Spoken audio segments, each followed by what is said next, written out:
Good morning, all of you. We are going to discuss inguinal canal today. So we are going to define it. We will see the extent, boundaries, structures passing through the inguinal canal, what are the various protective mechanisms and applied aspects.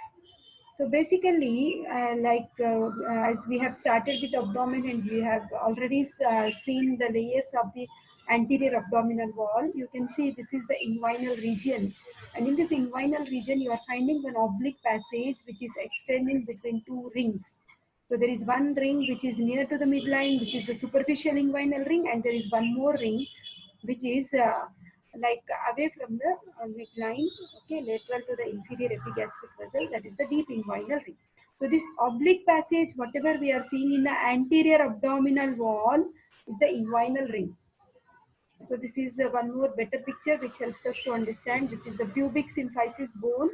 Okay, this is the pubic tubercle, and we know like we have the attachment of inguinal ligament which is extending from the pubic tubercle to the anterior superior iliac spine. So it's just medial two-thirds of it, just if you just go above around 1.5 centimeters above this, you are finding an oblique passage. This is nothing but inguinal canal between the two openings, that is the superficial inguinal ring and the deep inguinal ring. Now just a small recapitulation of what you have studied in the previous class, without which it's really difficult to understand the inguinal canal and hernias. It's a very important university essay question which may be asked for 15 marks, and any of its counterparts can come as short notes or very short notes. So let us see what you have seen, a small recapitulation. We have seen like skin, below the skin we have the superficial fascia, that is the superficial fatty layer which is Camphor's layer, and deep membranous layer which is the Scarpa's layer. We do not have any deep fascia in case of anterior abdominal wall. Then we have three oblique muscles, one below the other. One is the extra, everything is labeled here for your convenience. You can see first one is external oblique, below this we have the internal oblique, and below this we have transversus abdominis. We have also seen the formation of rectus sheath, how these aponeurotic fibers of these muscles are splitting to form the rectus sheath. And so in the midline what you are finding is the rectus sheath. Behind these three flat muscles of the abdomen we have the fascia transversalis, and below this we have the extraperitoneal connective tissue, white in color or yellowish in color, and below which we have peritoneum. Okay, so with this small background knowledge, now let us try to understand what is this inguinal canal. Now this is the thing what you are going to dissect when you come to the dissection hall. A small highlight over this. You can see this is the umbilicus. So from this umbilicus, you can see once we have cut the skin, below the skin, we will see the aponeurosis of the external oblique. Once you reflect the external oblique, we will see the aponeurosis of internal oblique, and then transversus abdominis. Then you will find there is this green highlighted thing is actually nothing but the inguinal canal, which is labeled here. We have two rings. This is the superficial inguinal ring and this is the deep ring. Superficial inguinal ring will be an opening which will be seen in the first layer, that is the external oblique aponeurosis, and deep inguinal ring will be situated in fascia transversalis, which is deeply placed. And of course, you are finding some cord-like structure which is coming out. This is male, as you can see the penis. This is spermatic cord and this is testis. So, spermatic cord is actually coming out through the inguinal canal. We will elaborate much more. So, just one more picture which is showing the anterior abdominal wall, with starting with muscle. In fact, external oblique, internal oblique, transversus abdominis, fascia transversalis. Then we have extra peritoneal connective tissue and the peritoneum. Okay. Now this is also a Netter's atlas picture where you can see two hip bones meeting point, pubic symphysis. The first is the aponeurosis of external oblique. Below this we have the internal oblique. Below this we have the transversus abdominis. Okay, whole thing. You can trace it like this also. External oblique, internal oblique, then transversus abdominis. This is the fascia transversalis. Okay, and this is the extraperitoneal connective tissue, and this is our peritoneum. So the inguinal canal, as we have seen so many pictures, I hope you should have got some idea. It's an oblique passage which is measuring around 4 centimeters long, located in the lower part of the anterior abdominal wall. It is around 1.5 centimeters above the medial half of the inguinal ligament. Not complete, but only in the medial half of the inguinal ligament. The length of this inguinal canal is around 4 centimeters, that is 1.5 inches, and it is directed downwards, forwards, and medially. Of course, it is present bilaterally both the sides. For our convenience, we have shown you on one side. So it is extending from this area to this. That means from the deep inguinal ring to the superficial inguinal ring, this oblique passage. So now this thickening, what is this muscle which we have studied in our previous classes of anterior abdominal wall? This is nothing but external oblique. First muscle is external oblique abdominis, and this is the aponeurosis. And this aponeurosis itself is folding downwards, and it is becoming a thick structure which is nothing but our inguinal ligament, also called as Poppard's ligament. So you can actually consider whole of this inguinal canal like a box for our convenience. So it has a roof, it has anterior wall, from that side it has posterior wall, see lower down it has floor, then it has anterior opening that is close to the midline, and there is one opening behind that is away from the midline. This is the superficial inguinal ring on the medial end, deep inguinal ring on the lateral end. So like that it is a box which has roof, floor, anterior wall, posterior wall. Okay. So I told you in this arrow what is passing. You have seen in the picture also. In case of males it is spermatic cord, and in case of females it is round ligament of uterus. Now let us see. So let us start, because it's a passage which is running from the deep inguinal ring to the superficial inguinal ring, right? So let us start with the deep inguinal ring. So deep inguinal ring, it's nothing but it's an oval opening which you will be able to see once you remove all the layers of first, second, and third layers. That is, external oblique is removed, internal oblique is removed, transversus abdominis is removed. Now this is the fascia transversalis. So in the fascia transversalis, you will have an oval opening which is situated 1.25 centimeters above the mid-inguinal point. And immediately, see, this is inferior epigastric artery. This is the landmark. Just lateral to this inferior epigastric artery, we will see the opening in the fascia transversalis.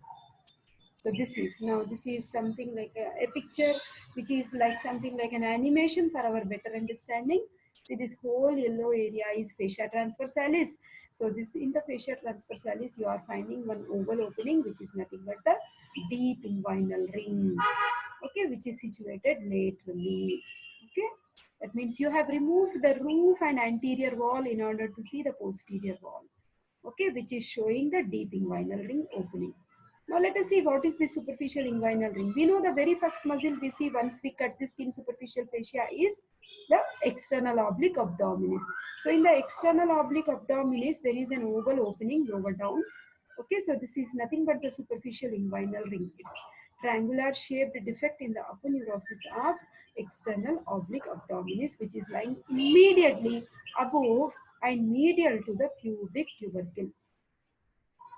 Now, this superficial inguinal ring, it is nothing but, see, this is the ring. So, superficial inguinal ring is an opening, hiatus means opening in the external oblique aponeurosis. It is like a triangle, okay, triangular in shape. Base is corresponding to the crest of pubis, and sides are nothing but these margins of the opening. Okay, these margins are actually called as crura, crurae, plural. See, this is the lateral crust which is stronger. Okay, so this is the lateral crust, this is the medial crust, and these are the intercrural fibers. Okay, and this is the superficial inguinal ring, which is nothing but an opening what we see in the external oblique aponeurosis muscle, and what is passing through spermatic cord. Okay, so this is our medial crust which is near to the midline. What you have studied, rectus abdominis, rectus sheath. Obviously, this is our midline, pubic symphysis zone. So medial crust is thin, flat band attached to the front of the pubis, and it is interlacing with the lateral crural fibers. That means these are the intermediate fibers. This is lateral crust fibers, medial crust fibers, and these are intercrural. Crura means it's a plural form of crust is crura. See, these are the intercrural fibers. Some of the fibers of investing fascia of external oblique. They arch above the superficial inguinal ring. They are now continuous intercrural fibers. Okay, so this is the area of intercrural fibers. Now, this superficial inguinal ring is a triangular gap in the external oblique aponeurosis. It is like obtuse angle triangle. The base of the triangle is formed at the pubic crust. The two sides of the triangles are actually the lateral and the medial, which are nothing but the crura. So then it is the opening, it is 2.5 centimeters long and 1.2 centimeters broad at the base. And we know these margins are referred as crura. Okay, and the crura are joined by intercrural fibers. So now this, after superficial inguinal ring, again we can see this is fascia transversalis, and within the fascia transversalis, this oval opening, okay, lateral to this inferior epigastric vessels. Immediately you check inferior epigastric vessels, check for this fascia transversalis, check for the hole. That oval opening is nothing but the deep inguinal ring. Okay, so which is, this is the arrow, this is the point where it should be placed. So it is about 1.25 centimeters above the midinguinal point, lateral to the stem of inferior epigastric artery. So this is the oblique passage, superficial inguinal ring, deep inguinal ring. So now let us see the other boundaries. I told you it has anterior wall, roof, posterior wall, then floor, then we have this medial end opening is the superficial ring, lateral end opening is the deep inguinal ring. Okay, so this is the superficial inguinal ring. We can see the passage of spermatic cord. Now, let us highlight on the boundaries. What are the various boundaries it has? So, now let us see the anterior wall. So, anterior wall in its whole extent, it is formed by skin. Below the skin, we have superficial fascia, and then we have the aponeurosis of external oblique. Apart from this, in its lateral one third, it is also, the anterior wall is also contributed by the fibers of internal oblique muscle. Okay, then. So the anterior wall is, see this whole yellow in color is actually the aponeurosis of external oblique. Laterally above, see one behind the other, no? So if it is external oblique, we know this is internal oblique.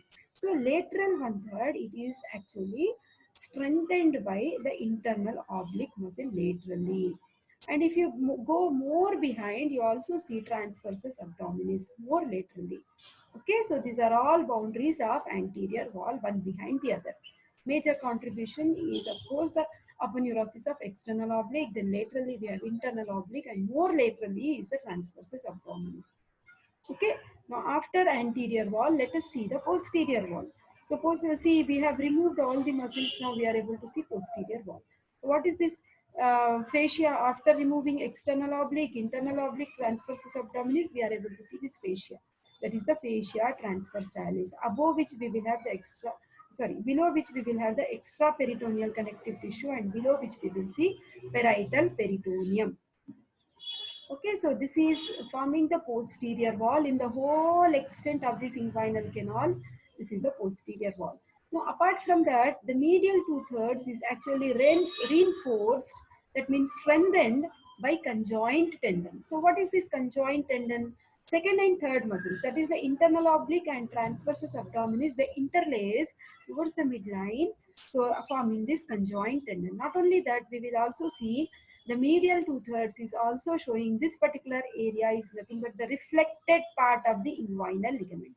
See, this is the reflected part of inguinal ligament. This is the conjoint tendon. So these are also forming the medial two-thirds of the posterior wall of the inguinal canal. Now let us see, anterior wall has been removed.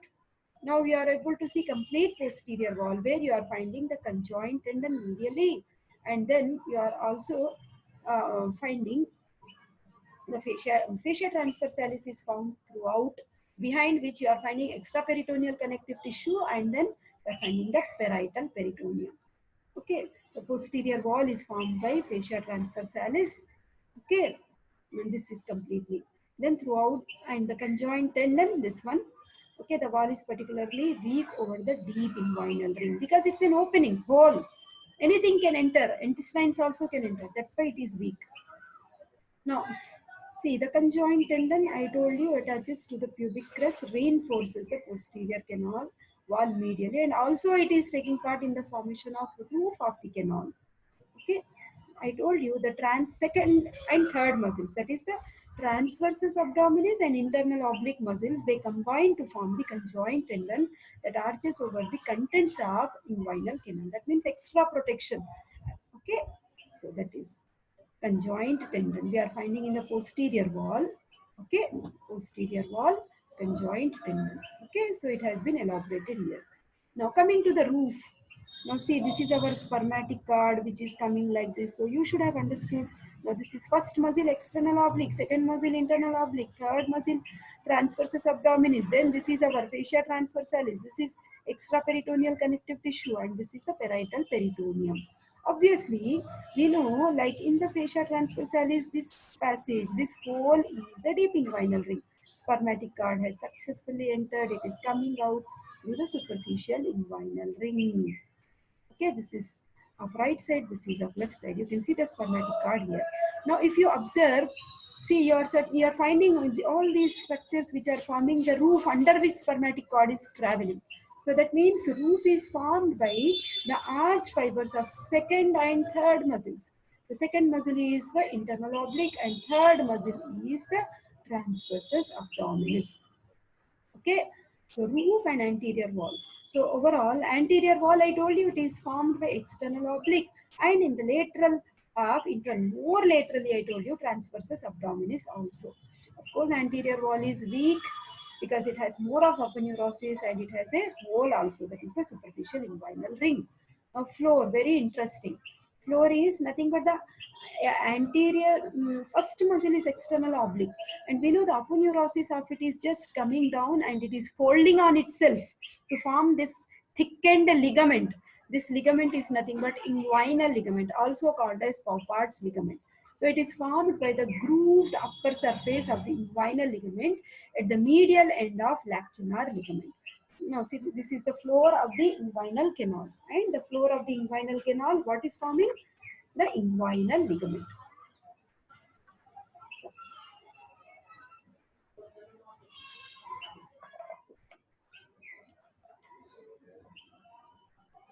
So now see, medially, the extension of the inguinal ligament is lacunar ligament, which is not illustrated here. But see, let us study inguinal ligament, which is forming the floor of the inguinal canal itself as a small topic, because it itself may come as 5 marks question also. The inguinal ligament, also called as Paupart's ligament, so which is nothing but the lower border of the aponeurosis of the first muscle, that is the external oblique. It is extending from anterior superior iliac spine to the pubic tubercle. From the pubic tubercle, it is actually getting reflected to form lacunar ligament. So this inguinal ligament, if you see, we have studied lower limb, we have seen the dissection of lower limb. So the lower limb we have seen, the fascia lata was attached to the deep fascia as the deep fascia of the thigh. So the lower border of this inguinal ligament is actually giving attachment to the fascia lata. So now see, and now this is the Gray's anatomy picture which you are seeing, anterior superior iliac spine. This is our pubic tubercle. This is our inguinal ligament. Okay, now you can see the extension also which is going more medially. Okay, it was also forming the posterior wall, no? That is the lacunar ligament. And backward extension is actually called as ligament of Cooper. Okay, let us see what are these extensions. Now see here, the part of aponeurosis of external oblique is the inguinal ligament. So this lacunar ligament is the one which is extending medially. Actually, it forms the medial boundary of the femoral ring. The apex is corresponding to the pubic tubercle. Posterior margin is attached to the pectineal line. The anterior margin is attached to the inguinal ligament. So this is the ligament of Cooper, which is extending like this. Okay. So fibrous band extends from the base of the lacunar ligament along the pectineal line. It is strengthened by the pectineal fascia, lower attachment of the linea alba, adminiculum linea albae. I hope you should have studied when you were doing rectus sheath. Now conjoint tendon, I told you second and third muscles, okay, isn't it? See, what are the second and third muscles? We have the tendon in combination of transversus abdominis and internal oblique muscles in the pubic crest and the pectineal line. So they just overlap here to form the conjoint tendon. Okay. So the medial posterior wall of the inguinal canal is formed by conjoint tendon. Okay, so this is, I have kept this picture again in order to now show you the inguinal ligament which is running like this. See, this is external oblique abdominis, second one is internal oblique abdominis, third one is transversus abdominis. Okay, then see, we know these are the inferior epigastric vessels lateral to which you have the deep inguinal ring. This is our superficial inguinal ring. Okay, and the conjoint tendon is here. So beautiful it is. Second and third muscles which are converging to form the conjoint tendon. You can see very clearly like they are forming the posterior boundary of this passage, this inguinal canal. Okay, so this is the canal and this is the posterior boundary in the medial aspect. That is the conjoint tendon. Second and third muscles, internal oblique and transversus abdominis. Okay, and this is again inguinal ligament. We can see, and this is our deep inguinal ring. This is the fascia transversalis. Okay, so now see, this is inguinal ligament. We can see the reflected part of the inguinal ligament. Okay, of course, we have seen very clearly this is superficial inguinal ring, medial fibers, lateral fibers, intercrural fibers. Okay, and this is the spermatic cord which is actually passing, coming from the deep inguinal ring, passing through the inguinal canal, going out through the superficial inguinal ring to enter into the scrotum. It is suspending the testis. Okay, so that is inguinal ligament. You can see in one more picture. Okay, so this is anterior superior iliac spine, pubic tubercle. This is our lacunar ligament. Further extension will be the ligament of Cooper or pectineal ligament. Okay, so many pictures we have inguinal ligament. This is the superficial inguinal ring. Okay, this is the lacunar ligament, and this is the pectineal ligament or ligament of Cooper. Anything can be either 3 marks question or whole inguinal ligament can be a 5 marks question. Okay, so this is the mid-inguinal point of the inguinal ligament. Okay, midpoint of inguinal ligament or mid-inguinal point. So this you can see in fact. This is the inferior epigastric artery, conjoint tendon, everything we have labeled many times.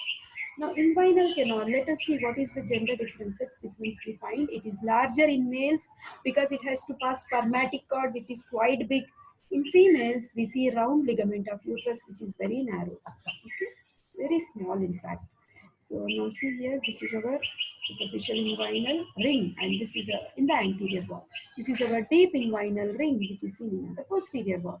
This violet color area is actually representing the spermatic cord, entering through the deep ring, then passing through the inguinal canal, coming out through the superficial inguinal ring to enter into the scrotum. Okay, see like this. This is deep ring, this is superficial ring. Okay. So this picture again, it helps you to revise what we have discussed. Skin, superficial fatty layer, deep membranous layer, external, internal and transversus abdominis. And then fascia transversalis, extraperitoneal connective tissue and peritoneum. Okay, like that you have. How you can see how the spermatic cord is entering into the scrotum and holding the testis, suspending the testis. Okay, so after now you must be wondering, why do we have this? Why this passage is there? Why this hole is there?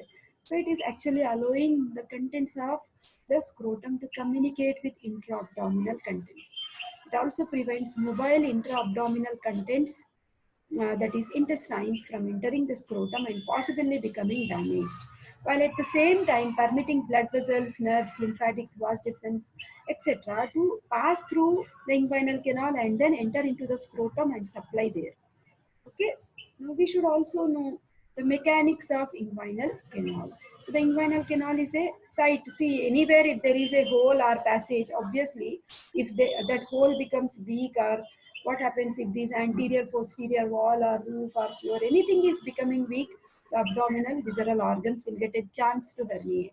Okay, that means it's a site of potential weakness in both males and females, so that on coughing or straining as we do while passing urine is micturition, while passing motion is a defecation, and parturition is giving birth to the baby. So during all these activities, there is large increase in the intra-abdominal pressure, because of which the arching lower fibers of the oblique internus and transversus abdominis contract and it flattens the arch. In turn, this lowers the roof of the canal towards the floor and virtually closing the canal. So no question of any intestinal loop to enter into the inguinal canal and then come out through the superficial inguinal ring. No chance. Normally, as long as your abdominal musculature is quite strong enough. Okay, but if people who do not exercise and people who are putting on weight and their muscle tone, if it is reducing, then in such people or who had more children or some abdominal disorders where intra-abdominal pressure is always high, always in, like bronchitis, many reasons are there because of which wherever intra-abdominal pressure is raised, there you can see hernias can occur. Now, what is the mechanism of the inguinal canal? Presence of this inguinal canal is the cause of weakness, natural weakness in the anterior abdominal wall. But there are many compensatory mechanisms which are preventing hernias. Let us see. See, first of all, two inguinal rings, they are not lying in straight line, but they are lying in oblique direction. So that whenever intra-abdominal pressure is raised, you will see the superficial inguinal ring and deep inguinal ring, they will close immediately. They will not let intestines to enter into these passages. So this mechanism is called as flap valve mechanism. The superficial inguinal ring is guarded from behind by conjoint tendon, that is second and third muscles. Isn't it posterior boundary medially, I said? Isn't it? The internal oblique and transversus abdominis. And also by the reflected part of the inguinal ligament. So strong boundaries behind. It will not let the contents to enter naturally, normally. The deep inguinal ring is guarded from front by the fleshy fibers of internal oblique. Shutter mechanism. That means, see, if you have observed, the internal oblique had triple relationship. It is forming the anterior wall, it is forming the roof, it is also forming the posterior wall. So whenever there is increase in the intra-abdominal pressure, this muscle will contract like a shutter. For shops, we have shutters, no? Like that shutter, and it will close the inguinal canal. It will not let the abdominal visceral organs to herniate. That is the shutter mechanism of internal oblique. We have ball valve mechanism. That is, see, in the inguinal canal, actually, we also have the layers of scrotum. If we study, once you study the male reproductive external genitalia, then you will come across this muscle, cremaster. So contraction of the cremaster is also helping the spermatic cord to plug. Plug means close, obliterate the superficial inguinal ring. Okay, so that's how cremaster is also helping closing the superficial inguinal ring, that is ball valve mechanism. Then we have one more mechanism called a slit valve mechanism. Contraction of external oblique, that is anterior wall, results in approximation. That means closing of medial crura, lateral crura of the superficial inguinal ring. Intercrural fibers, they become very tight, close. No chance of any abdominal organs to herniate. The integrity of superficial inguinal ring is greatly increased by intercrural fiber. And of course, in case of young people, especially in men, because inguinal canal is wider, in case of males only, testosterone is playing a major role in maintaining the tone of inguinal musculature, which prevents hernia. So whenever there is a rise in intra-abdominal pressure, as in coughing, sneezing, lifting heavy weights, all these mechanisms come to play so that inguinal canal is closed, obliterated, its openings are closed, herniation of abdominal viscera is prevented. Now, structures related with the inguinal canal, I told you in case of males, we see spermatic cord along with this ilioinguinal nerve is passing through the inguinal canal. And in case of females, we see round ligament of uterus and also ilioinguinal nerve. Now, this is the same thing. Now, spermatic cord constituents you will study when you are doing the male reproductive system. Now, let us see. There is a structure which is called as inguinal triangle, also called as Hasselbalch's triangle. Now, let us see the boundaries because it is related to hernias. We should know the boundaries. Now, you should have studied rectus abdominis in the previous class. So, now see, this is rectus abdominis and this is the rectus sheath, isn't it? So, this is the lateral border of the rectus abdominis. So actually this is the triangle. So medially Hasselbalch's or the inguinal triangle is bounded by the lateral border of rectus abdominis. Laterally it is bounded by inferior epigastric artery and inferiorly it is bounded by inguinal ligaments. Okay, so now this dotted area, whatever we have, lateral, this is Previous picture was shown on right side, don't get confused, and this picture is taken on the left half of the anterior abdominal wall. So this is the lateral border of the rectus abdominis, this is the inferior epigastric artery, and this is the inguinal ligament. So this triangular space is nothing but the Hasselbalch's triangle or the inguinal triangle. Okay, see this is again this green highlighted area. Lateral border of rectus abdominis, inferior epigastric vessels, and the inguinal ligament, and the inguinal triangle or the Hasselbalch's triangle. So basically, why have this inguinal canal? In order to understand the significance, I'm just putting like 2 to 3 slides to make the significance clear. Basically, during the intrauterine life in the male baby, testes are basically placed in the abdomen.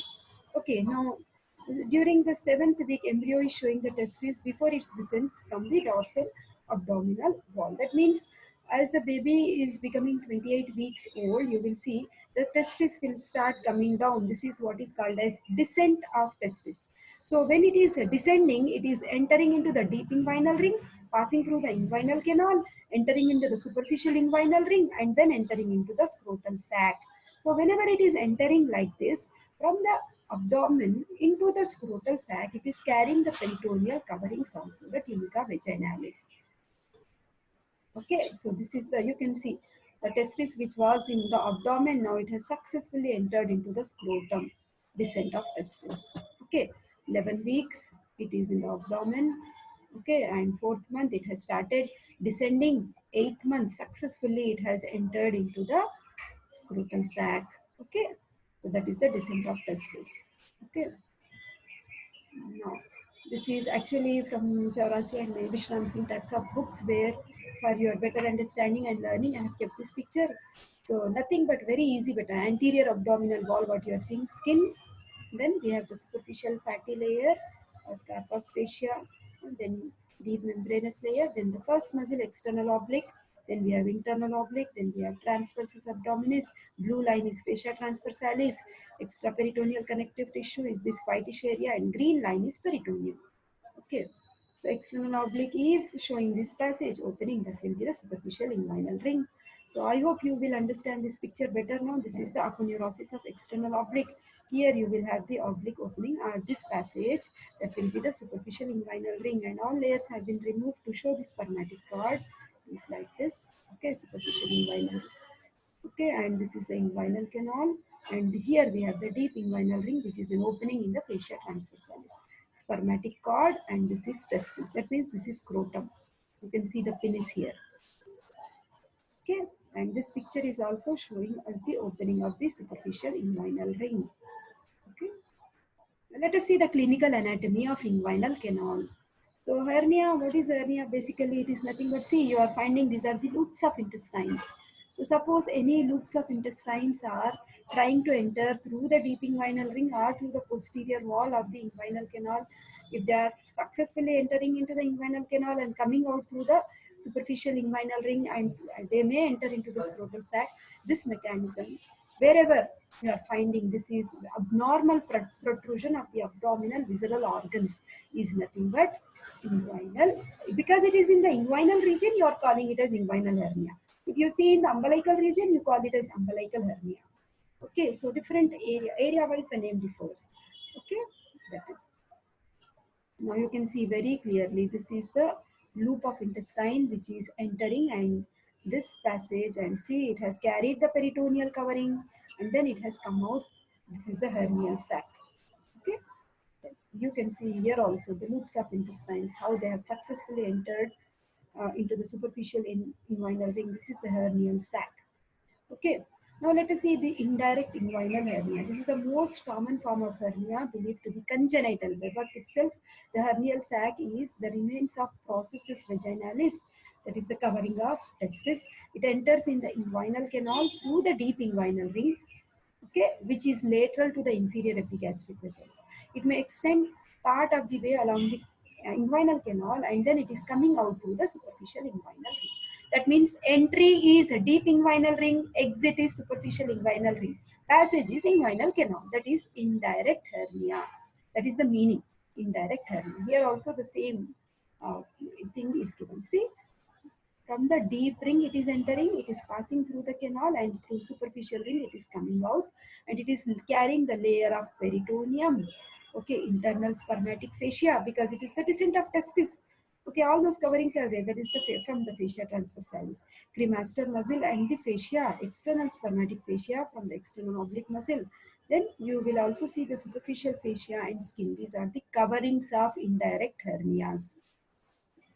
You can see how it is entering, how it is passing through the canal, and how it is coming out, carrying all the coverings what the testis usually carries for its descent, because it is also following the same passage as the testis. Then now, indirect inguinal hernia. So the same thing what I have just discussed. Okay. Then indirect hernial sac, it is passing outside, like it is passing outside the Hasselbalch's triangle. No? Very clearly, it is lateral to the inferior epigastric artery. Outside to Hasselbalch's will be indirect, and inside to the Hasselbalch's triangle will be the direct. Let us see what is this. So indirect hernia is 100% following the course of spermatic cord. Okay, direct hernia. Direct hernia means what? See, direct hernia is a condition where you will see the abdominal visceral organs are actually entering directly through the posterior wall of the inguinal canal. Okay, this area is likely to be our Hasselbalch's triangle. So lateral to the inferior epigastric artery entry is indirect hernia. Medial to the inferior epigastric artery, that is through Hasselbalch's triangle, is direct hernia. Hernia is often parallel to the spermatic cord but almost never enters the scrotum. Okay. Coverings of the direct hernia, we see peritoneum, fascia transversalis, conjoint tendon of internal oblique and transversus abdominis, external oblique aponeurosis, superficial fascia, and skin. Okay, now you can see direct hernia, hernial sac passes directly through the inguinal triangle, that is Hasselbalch's triangle. This is our inferior epigastric artery, and you will see the contents will come medial to it, disrupts the floor of the inguinal canal. Okay, so much of visceral organs they have herniated. Okay, so now inguinal hernia results because pressure finds weak spot, that is our inguinal canal. Okay, so what are the various procedures we generally deal with in order to overcome these hernias? There is surgical procedures like herniotome, okay, herniorrhaphy, hernioplasty. We use open method is like a classical method where the incision is given like this in the anterior abdominal wall. We are opening and we are just trying to push the contents which have herniated outside and then suturing it back. Laparoscopic method is an advanced technique where you give only a small opening and then you do the reverting back of the visceral organs which have herniated. Okay, so this is the laparoscopic technique. Okay. Generally, mesh is inserted in this inguinal canal so that the inguinal canal becomes strong enough not to let the abdominal visceral organs to herniate, either through the deep inguinal ring or through the posterior wall. If it is deep inguinal ring, it is indirect. If it is through the posterior wall, it is direct hernia. So this is tension-free hernioplasty. Lower edge of mesh is sutured to the inguinal ligament, overlapping the pubic bone by 2 centimeters. Okay. So now you can see this is the loop of intestine which is herniated. You just push it back. Okay. So this is the inferior epigastric vessel. So beautiful it is. If it is medial, this is direct inguinal hernia. That is our Hasselbalch's triangle. Directly through the posterior wall of the inguinal canal. But if it is lateral to the inferior epigastric vessels, that is the opening of the deep inguinal ring, then you call it as indirect inguinal hernia. Okay. So that is indirect is same. What is the passage of spermatic cord? You just remember that is nothing but the indirect hernia. Indirect occurs at any age from infancy to elderly at any age. In children or even in females, the hernia is invariably indirect. Okay, where a direct means posterior wall has become weak.